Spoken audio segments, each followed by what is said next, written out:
Hello，大家好，欢迎收听波波网财经要闻。香港真的还是当年的香港吗？最近几天，一连串震撼新闻再次引爆国际关注。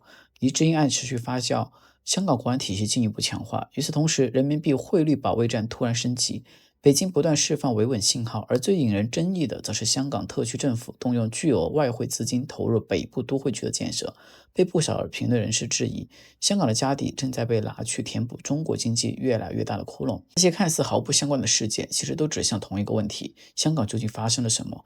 更令人震惊的是，这一切早在多年前就被一个政治学者明居正他预判了。他提出一个极具争议的观点：所谓50年不变，从来不是50年后才变，而是在承诺开始的那一天就启动了改变。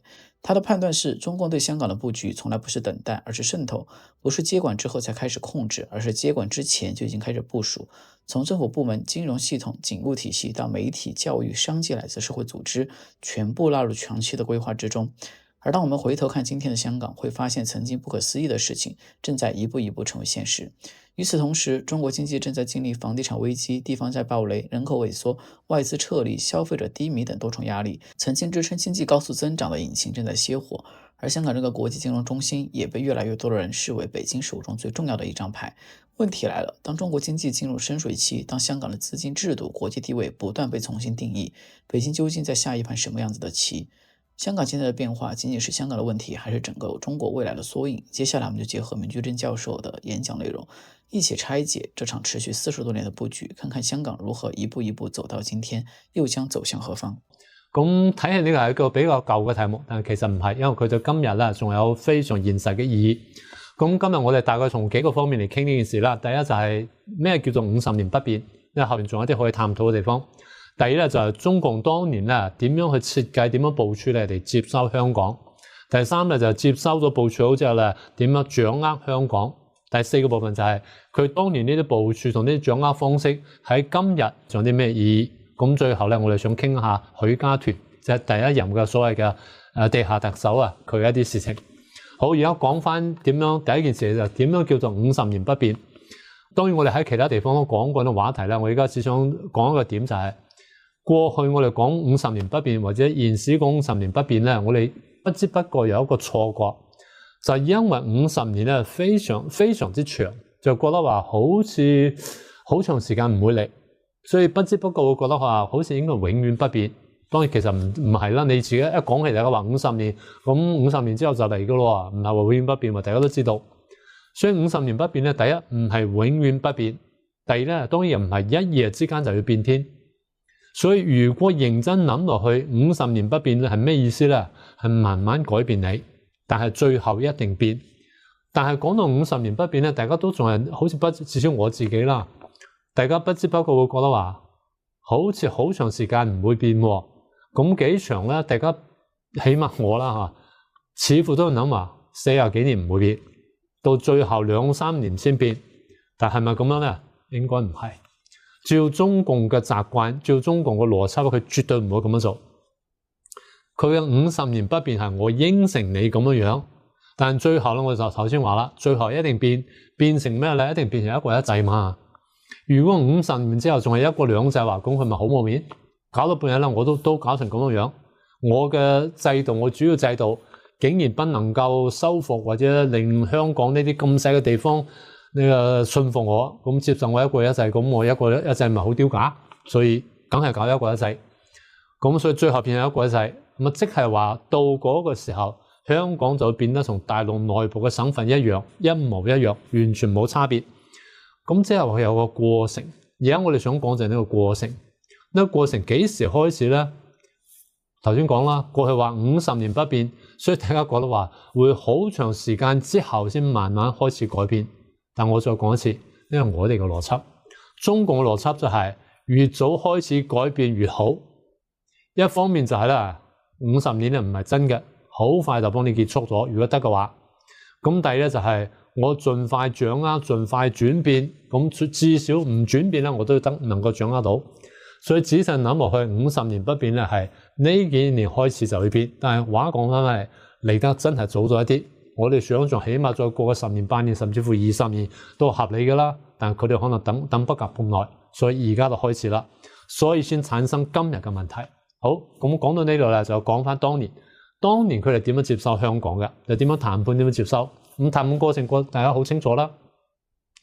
從70年代末英國提出咗問題之後咧，80年代開始談咗幾年之後咧，84年咧談停咗，簽咗聯合聲明，咁然後再過多6年咧，中共幫個基本法做得出嚟，咁中央經過6·4事件啊，最後到1997年咧，咁呢個基本法咧就開始實施啦，開始實行啦。咁中共嘅部署咧，其實我哋倒翻轉頭睇，絕對唔係咁遲啦。中共部署從幾時開始咧？1983年，1983年7月1號，佢就派咗許家屯到香港咧去接手。許家屯原來做咩事咧？原來做江蘇嘅省委書記。喺之前一次大會當中咧，佢碰到廣東嘅書記任仲夷啦。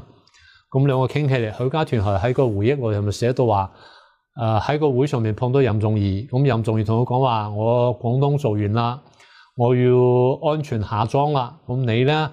許家屯話：我都應該差唔多啦，咁大年紀啦，由江蘇就做完啦，睇住應該落嚟啦。冇諗到一轉身，鄧小平叫佢話：你去接香港啦。咁佢就去咗啦。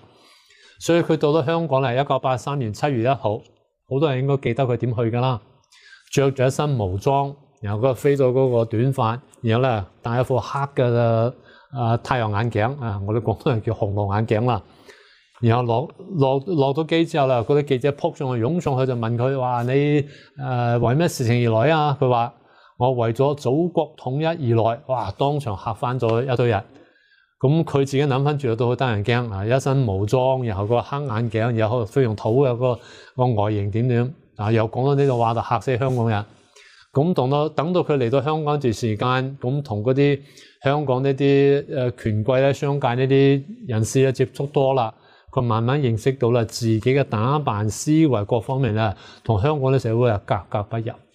所以如果佢真係想話做好佢呢份工，又真係話為祖國統一而來鋪路嘅話咧，佢必須改變佢作風。所以後來我哋睇見咁多年落嚟，佢的確有好大嘅改變。89年發生6·4事件啦。90年離開香港呢個7年當中，佢真係出現咗好大變化。咁佢自己喺回憶錄入面講話，嗰啲香港朋友咧，最後話佢係咁樣：黨性堅強但思想開明的共產黨人。佢覺得係非常貼切。咁即係話咧，佢係咁樣嘅情況嚟咗香港，又咁樣情況離開香港嘅。佢本身經歷咗好大嘅轉變。咁佢當時嚟到香港頭銜係咁樣嘅，叫做新華社香港分社社長，差唔多係而家中聯辦嗰個位置啦。咁第二個唔係完全公開，但係大家估得到嘅，就係港澳工作委員會嘅書記，簡單講叫港澳工委嘅書記，就係一把手。咁佢喺回憶錄入面講咗一段話，佢到香港前咧去見過趙紫陽。咁趙紫陽就問起趙紫陽話：你有咩指示？有啲咩吩咐？趙紫陽同佢講話：香港嘅事情我哋管得越少就越好。佢翻轉頭話，講啲話咧係好有道理嘅，真係好有遠見嘅話嚟。好，而家就有講翻部署接收嘅問題啦。咁大家都知道啦，中共係非常識搞地下活動噶。佢當年喺國民黨嘅個鼻哥下邊咧，可以生存可以發展咧，係真係有佢一套本事。用佢哋自己術語嚟講，就係話我識搞白區黨，我喺白區喺敵人統治區咧，我有辦法生存落嚟。我不但只能夠生存，我可以對敵鬥爭，我可以發展自己，再可以消滅敵人啊！所以從佢哋角度嚟講係非常了不起噶。咁佢哋成日話咧，我靠嘅係5大法寶，第一係建黨，第二係統戰，第三係武鬥。咁我就幫佢增加2個咧，一個民村，一個咧係使用間諜用間，所以5大法寶。咁呢5大法寶嚴格講，佢喺香港咧就除咗武鬥未用過之外，6、7、6、8個唔算啦。除咗個之外咧，其他4招咧都用咗，而且用得非常之靈活。所以我哋睇下佢點樣用噶。許家屯入到香港前後咧，佢對香港咧就必須做一個分析，用佢哋術語嚟講叫做階級分析，就係對香港做階級分析。但係嚴格講就係對於敵我勢力嘅分析，大概係咁樣睇嘅，分成3塊，一塊叫左力，一塊叫助力，一塊叫中間分子。咁左力係啲咩人咧？簡單講就係話，當年啦，1980年代。當時對於共產黨或者對許家屯嚟講，存在於香港嘅阻力咧，第一國民黨，因為當時國民黨仲有一定嘅勢力；第二咧就係個反共人士，香港咧有起碼1/3嘅人咧甚至更多啦，1/3到2/3係從大陸走過嚟嘅，係走難嘅、走運動嘅、走乜嘅咁樣走過嚟嘅，係反共嘅，所以係佢嘅反共人士。第三咧就係一部分嘅外國力量，所以對中共估計嚟講係呢3支力量。咁助力係啲咩人咧？第一，富商嗰啲大商家，億億聲嘅身家，咁同時咧就係對於香港有各種各樣利益喺嗰度。咁如果香港維持不變咧，對佢嚟講係最好嘅。第二咧就係啲愛國狂，咁呢啲咧唔管係邊度嚟嘅，唔管係本地嘅也好，或者移民過嚟也好，反正就係對於中國嗰度非常相信嘅，然後全力支持嘅，叫愛國狂。就當年係咁樣。咁今日咧，今日我哋睇下阻力咧，喺中共嚟睇下，第一民主派，第二啦港獨人士，尤其係港獨學生，第三咧嗰啲勇武派，第四咧就係上街嗰啲人，即係話有到200-300萬人咁多，所以呢個阻力。助力係啲咩人咧？第一依然係商家，第二咧親共人士，但而家嘅親共人士比過去多好多咯。起碼咧22年嚟啦，從回歸到而家20幾年嚟啦，中共不斷咧向大陸去移民，而家開放。咁有啲係真心想話過一啲比較平淡嘅，或者比較冇咁政治化嘅生活嘅呢啲一部分人，但有啲咧一定有意安排過嚟嘅，呢啲相信不在少數，所以係親共人士。第二幫人。第三幫咧會幫助中共咧係外國企業，佢哋有非常大嘅個 vested interest， 即係話現存嘅利益喺嗰度，或者現實利益喺嗰度。第四咧係外國，中共雖然成日喺口頭上講話外國嘅敵對勢力啊點樣，嚴格講起嚟，如果有外國敵對勢力嘅話，相對嚟講比較細。外國嘅支持香港嘅支持中共喺香港維持現狀嘅力量咧，坦白講大得多，而且多得多，所以對中國嚟講咧係助力。所以中間分子我哋就唔使講啦。所以咁樣分析完之後咧，我哋就睇話佢點樣具體掌握香港。從中共角度嚟講咧，佢幫啲社會咧分成幾塊，咁用佢哋話嚟講啊，幾條戰線，即係話我喺邊度打仗邊度打仗，幾個戰區嘅戰線。所以簡單講咧，大概分成8、9個啦。第一係黨，第二係政府，第三商界，第四係軍事啦。第五係警察，第六咧係傳播媒體，第七咧係社會力量，一般社會力量，第八咧係教育界，大概係咁樣8大塊。咁即係話中共要掌握香港咧，要幫香港分成呢8大塊，然後針對每一塊咧有具體嘅操作方式同具體負責嘅人。咁我跳講嘅話，講下台灣啦。中共如果想對台灣做任何事情嘅話，咁今時今日佢對台灣亦做一模一樣嘅事情。所以我哋完全可以想象，佢今日對台灣咧，完全有一個你睇唔見嘅台灣工委喺個運作當中，而喺度操緊盤，甚至做緊好多具體嘅事情。好，呢個講完咗啦，我翻第一個部分，就係黨個部分。咁中共喺我頭先講話，中共做咩事情咧？建黨係第一嘅，所以佢必須喺香港建立嘅黨組織。但我哋知道啦，早在1949年建立政權之前，中共喺香港已經建立咗黨組織，佢喺每個省份都係如此嘅。所以中共喺香港有黨組織，呢個叫做黨澳工委，就頭先講到許家屯嗰個單位。中間嘅名經過幾次變化，但性質本身不變。咁而家講到呢個港澳工委，到咗許家屯嚟到香港嘅時候咧，港澳工委咧應該係話佢係半地上㗎，大家都知道有咁嘅港澳工委，雖然佢點樣活動你睇唔到。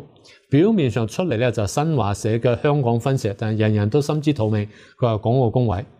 咁時至今日呢個港澳工委應該係點樣咧？簡單講，中聯辦。中聯辦係大家睇得見嘅港澳工委，但我哋要問下一個問題：有冇一個我哋睇唔見嘅港澳工委存在？因為中共嘅邏輯係咁樣㗎。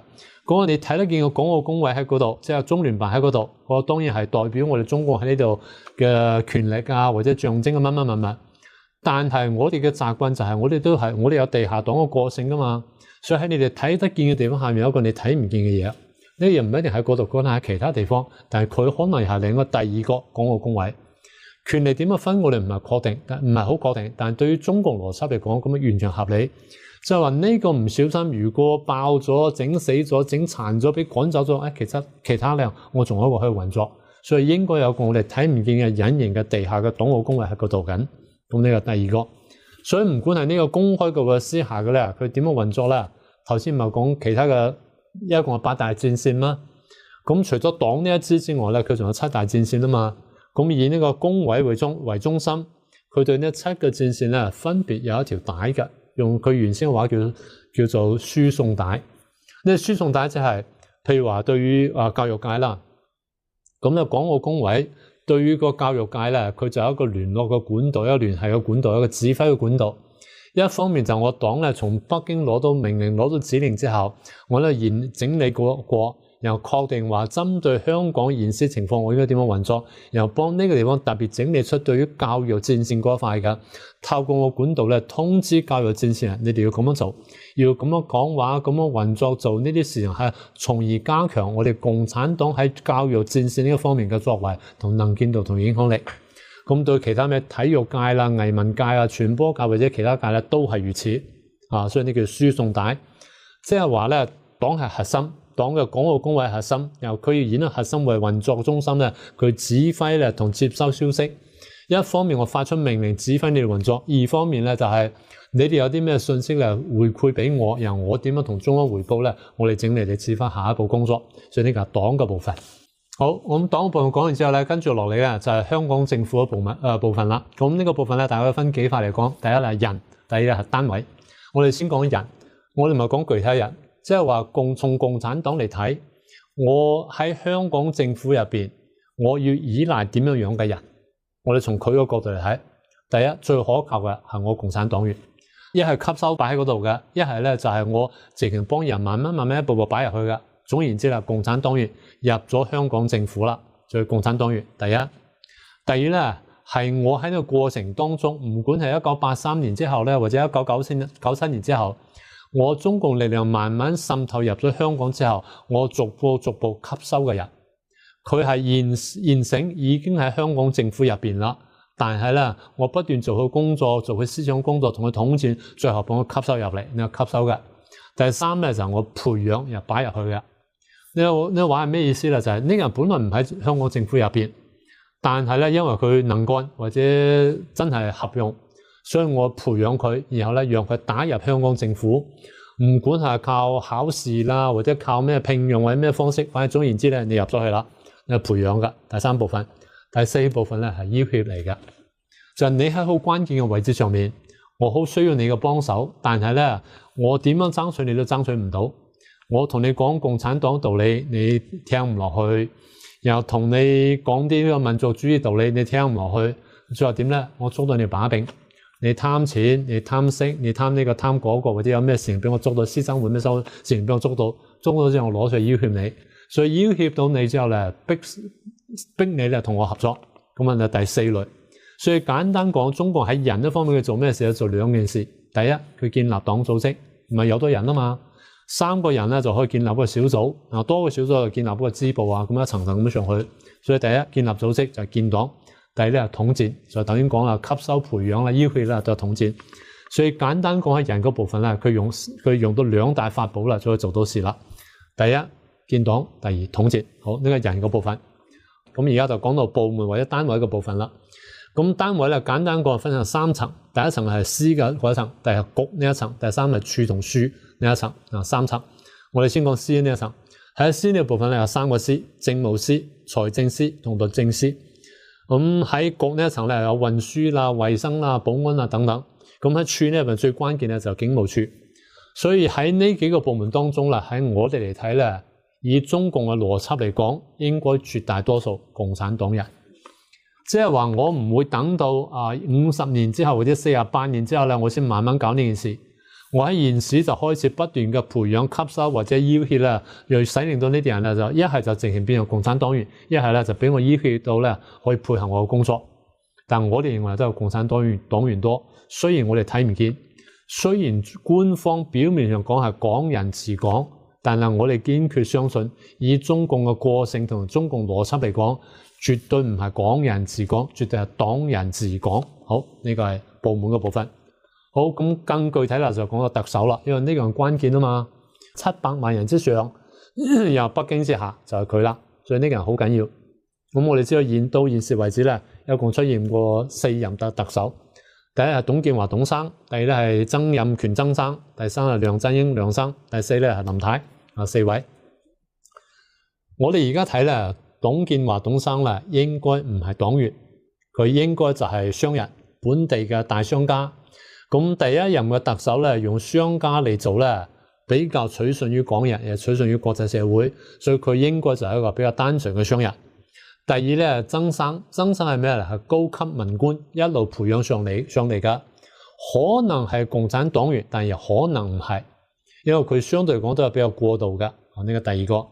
第三個梁生，咁梁生已經俾人揭露過啦，佢係地下黨員，當時搞出好大風波，但依然做落去啦。咁而家到咗林太我哋認為應該冇乜疑問，就係共產黨員，雖然而家仲睇唔見。以中共邏輯嚟講，第一任唔係，我可以接受；第二任咧就必須係黨友；第三任咧係地下黨員；第四任咧應該就係地下黨員，即係話離我要越嚟越近，我先會相信。唔係我點解平白無故幫你位俾你啊？而且我慢慢就要掌握要接收噶咯。而家我收過嚟，我要越收越近，越收越緊噶。我掌握要掌握越嚟越有力量先得。所以林鄭咧，我哋有非常大嘅理由去相信佢係共產黨員。咁再嚟就係個立法會啦。咁立法會咧，大家知道分成兩大支啦，建制派同個民主派啦。建制派唔使講啦，多數係黨員同黨友。咁民主派入邊咧，可能部分係黨員都有可能，即係話有人打入嘅鬼都有可能。但呢啲我哋就唔知啦。咁即係話對中共嚟講，你要掌握政權嘅最高端咧，呢啲咧應該絕大多數必須係黨員對佢嚟講咧先至可靠。好，跟住下一個部分咧就係解放軍。當時喺1984年談嗰個中英談判嘅過程當中咧，就好多人講話到底中共會唔會對香港派軍隊啊乜。咁香港好多人又咁嘅期望，咁又咁嘅傳説話啊唔會派嘅，咁已經問過啲人啦話唔派，咁真係有兩個高官啊講話唔派，叫咗兩個高官咧，一個應該叫黃華吧，一個叫做耿彪吧，俾鄧小平咧狠狠嘅公開嘅鬧咗一餐，話嗰兩位咧胡說八道，你哋幫我傳個話，一定要派軍隊，唔派軍隊咧點可以咧？因為呢個係主權嘅象徵，所以已經非常明確啦，一定派軍隊。但係軍隊做咩事情咧？佢哋又再三保證，解放軍駐香港絕不介入香港事務，佢只係一個主權嘅象徵，即係咁樣。咁最近講嘅話更清楚，叫做定海神針啊！呢個話講得好有趣啦。所以大家覺得係備而不用，但我哋唔係咁睇㗎。我哋話備幾時會用，應該係咁樣講。絕對唔係備而不用，以中共個性嚟講係唔會用，必要時一定用。所以呢解放軍個角色，我哋希望呢一次唔會用，但係咧就係不能排除呢個可能性。呢個解放軍，跟住下一個咧就係香港警隊啦。警隊我哋過去有講過，中共咧係一黨專政噶嘛，咁我唔得日日殺人啦。咁如果唔日日殺人點咧？我使令到你，讓你知道我會殺人。但我唔係每次都用軍隊殺人，我用警察殺人都得。我都講啦，唔係日日殺人，但只要殺人嘅呢個刀咧，掌握喺我手上，就係佢哋講嘅刀把子啦。呢個殺人嘅刀把子喺我手上，你知道我有刀把子，你就唔敢隨便亂說亂動。呢個就我嘅邏輯。所以如果個邏輯唔錯嘅話咧，從好早開始，中共已經開始滲透警隊，然後逐漸要掌握警隊。所以掌握到咩地步咧？就係喺中共睇起嚟，同頭先邏輯一樣，呢啲警隊高層咧，最好都係黨員，當我共產黨員。如果唔係共產黨員咧，至少係黨友。如果唔係黨友咧，就我有嘢去威脅到佢，使令到佢必須同我合作或者聽我話。所以如果咁樣呢個邏輯唔錯嘅話咧，而家上面嘅處長盧生3位個副處長、5位嘅高等助理處長咧，都應該係共產黨員或者係非常接近共產黨噶。咁除咗係共產黨員之外咧，從上到下，香港警察咧都必須接受中共嘅思想嘅改造，即係必須洗腦。所以最近慢慢傳出消息話，香港嗰啲警察咧喺大陸受過訓，俾洗過腦。更驚人嘅消息即係話，咁佢喺邊度受訓咧？我哋而家聽到最爆嘅消息就係話喺新疆受過訓。不但只喺新疆受訓，同新疆嗰啲公安幹警嘅一齊出去打壓新疆人。點解咧？練一下手，練下兵咯，練下膽氣咯，免得你到將來翻香港咧，你唔敢出手，唔敢做嘢。所以咁樣做嘅目的係咩咧？我都講啦，唔係維持治安，係維穩。所以我哋先睇見話中共嘅整個作風咧，對於香港警隊咧，要使令到香港嘅警隊咧公安化。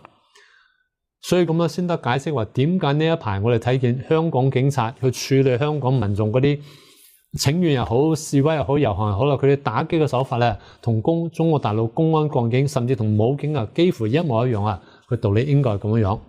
尤其係經過咗2010年嘅茉莉花嘅運動，或者零幾年嘅顏色革命，尤其經過香港自己嘅雨傘運動之後咧，對佢哋嚟講，呢種所謂和平演變喺香港可能性係非常之高㗎。所以對中共嚟講，喺香港咧時時刻刻提高佢嘅階級鬥爭嘅警惕心係絕對唔會錯㗎。所以要面對呢種階級鬥爭嘅複雜性嘅話咧，香港警隊就變成係第一線嘅我真正可以用嘅力量。好，接住警隊嚟嘅咧就係商界，即係話企業界啦。咁都同樣就有錢同人兩個方面。我哋先講人嗰方面。咁對於中共嚟講咧，喺商界嚟講，佢就喺人方面最希望捉到咩人咧？投靠佢去保住佢資產嗰啲人。咁有啲咩人需要投靠共產黨或者支持共產黨保住佢資產咧？簡單講，嗰啲大商家、嗰啲大有錢佬、嗰啲頂級嘅富豪。第一，第二咧就係中共又唔得話都係靠呢啲靠過嚟嘅人，咁到底佢唔可靠啦。所以中共必須置入一啲人擺入香港嗰啲商界咧，咁佢先得運作。所以置入咧有兩種啦，一種係公開嘅，一種秘密嘅。公開嘅譬如話國企啦，咩中石油啦、中乜啦，咁樣都係嘅。或者一半嘅，像海航啊呢都可能係咁擺入嚟噶。呢啲明顯睇得到係幫中共講說話嘅，又為中國利益服務嘅點。好，第二咧係隱蔽噶。我哋都反覆講啦，中共有地下黨嘅習慣，有地下黨嘅思維，所以除咗公開咧，佢擺啲你睇唔見嘅。就係好多商家咧，最近幾年慢慢咧有錢起嚟，慢慢嗰個各方面強大起嚟啦。表面睇嚟係自己咧白手起家打出嚟嘅，但實質上係中共偷偷扶植佢嘅。呢個係第二類，即係中共擺入嚟嘅。第三就好似我頭先講啦，佢唔願意靠你，但係咧佢喺香港咧就希望話好好地做生意。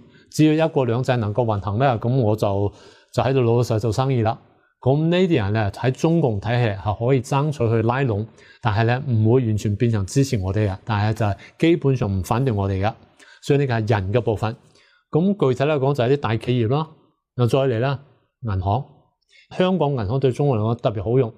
一方面我哋頭先講話香港咧對中共嚟講咧，佢係錢啊、貨物啊或者高科技啊、高產品啊、晶片嗰啲嘢嘅進出嘅一個港口啦。咁二方面就係啦，我有好多嗰啲操作咧，唔管政治操作、外交操作咧，咁我要用到錢。如果從北京出嚟、從上海出嚟，一眼就睇到啦。但從香港出嚟睇下外資嘅形式嘅話咧，你睇唔出我中共出嘅手。所以對佢嚟講，香港嘅銀行一啲係中資好明顯嘅中資銀行，一啲就係非中資但係比中共掌握銀行咧又特別好用。所以由掌握銀行、掌握錢同掌握銀行入邊嘅人啊，呢個企業第二部分。第三部分就係股市。所以對於香港嘅股市，大家知道香港股市有相當規模啦。咁佢唔管係用公司嘅身份、用銀行嘅身份，或者用咩企業嘅身份，我去進出股市。咁當然同頭先講一樣，有明有暗，有公開嘅，有隱蔽嘅。咁咧對中共嚟講咧，兩手操作咧特別好用，特別靈活。呢個係嗰個商界嘅部分。好，接住嚟嘅就係傳播媒體。唔管係電子媒體啦、平面媒體啦、雜誌或者乜，都係媒體。仲有電台啦，都係媒體嚟。咁呢個部分將來我哋得閒啦再仔細講。咁就大家知道呢個中共必須掌握嘅，譬如話擺出嚟嘅文匯啊、大公啊，就買落嚟嘅咩南華乜啊，或者亞洲週刊啊，咁呢啲都係啦，即係傳播媒體。好，再嚟咧就係民間力量。民間力量咧分成幾大塊，一塊咧就一般嘅社團，反正就係喺香港社會上面有相當能見度嘅，有相當影響力嘅參加人係有頭有面嘅，咁佢基本上要掌握。第一，第二咧宗教團體，大家可以想象啦。第三咧演藝人員，呢啲係團體又可以係個人演藝人員。咁點解要掌握呢班演藝人員咧？簡單講就係因為佢哋嘅能見度高，而家社會上咧對佢嘅認受度咧比較強，所以如果演藝人員相當程度俾我掌握住嘅話咧，咁我得用。最後咧黑社會，中共掌握黑社會係有歷史噶啦，咁而家更唔使講。所以民間上面嘅掌握社團啊、宗教啊、藝人啊同黑社會，佢嘅邏輯係平時咧可以唔使做咩事情，到關鍵時刻需要時候你出嚟幫我講句話，做個動作，咁樣咧就派上用場啦。譬如話喺今時今日，有人話要走到北京去護旗，咁咪就好大嘅作用。咁當然喺香港社會有兩面嘅聲音都有啦，但起碼有啲人幫中共講話，對中共嚟講就非常重要啦。好，所以手法咧就不外乎我哋過去講嘅統戰啦，用錢啊、用利益啊、用民族主義啊，或者用咩其他捉你把柄方式脅迫你同佢合作啦，呢都係佢常用嘅手法啦。所以最後咧就講翻許家屯。許家屯咧，我哋頭先講1983年咧去到香港，咁一見面咧嚇親香港人。但經過幾年咧，佢自我教育、自我認識過程咧，佢真係出現咗好大嘅轉變。所以最後咧就係香港人啊，尤其香港嗰啲高層嗰啲，唔管政治啦、商界或者傳播媒體嗰啲人咧，對許生印象啦都非常好。評語我頭先講過啦，係一個黨性堅強，但係咧思想開明的共產黨人。佢離開嘅時候，大家咁評語佢噶。咁到咗1989年咧，89年就係6·4事件前後，佢自己喺回憶錄入面就講啦，佢話有香港大概10幾20兩個嗰啲頂級富豪咧揾到佢，咁樣我哋對於中國嘅事情好擔心，尤其怕佢燒到香港，影響到我哋大家，咁大家都唔方便。我話得唔得咁樣啊？我哋呢啲人咧夾錢夾幾多咧？100億港幣，100億嘅港紙，攞出100億嚟咧俾北京換咩咧？10年嘅港人自治，100億換10年嘅自治。當然後來就佢許家屯生話，我老老實實幫呢個 proposal 提到去北京，但係冇消息翻嚟。比較有趣嘅事情就係，因為經過咗6·4事件咧，許家屯嘅態度咧非常明確，然後文匯報嘅香港文匯報嘅態度咧非常明確，所以佢哋得到消息。上嚟接班嘅江澤民咧，準備清洗佢哋啦，所以佢哋好難全身，所以諗嚟諗去咧冇辦法，只有出走。所以最後咧，許家屯先生喺文匯報嘅金堯如先生嘅幫助之下，最後卒之去咗美國加州洛杉磯，喺嗰度停留咗我睇下10幾20年吧。最後咧2016年過世，活到100歲。咁金堯如今生咧，自己後來咧又脫黨，所以即係話中共派到香港嘅最高級嘅2個人，對中共好多做法咧都完全不能認同，最後離開咗共產黨啦，結束咗呢件事。所以我哋回顧當年中共點樣一步步嘅去滲透香港，去掌握香港，時至今日咧，佢都要攞出嚟派出用場，派上用場。但最後你香港民係點樣收拾？我諗都係大家非常關注嘅。當然最後咧，亦在乎中共嘅一念之間。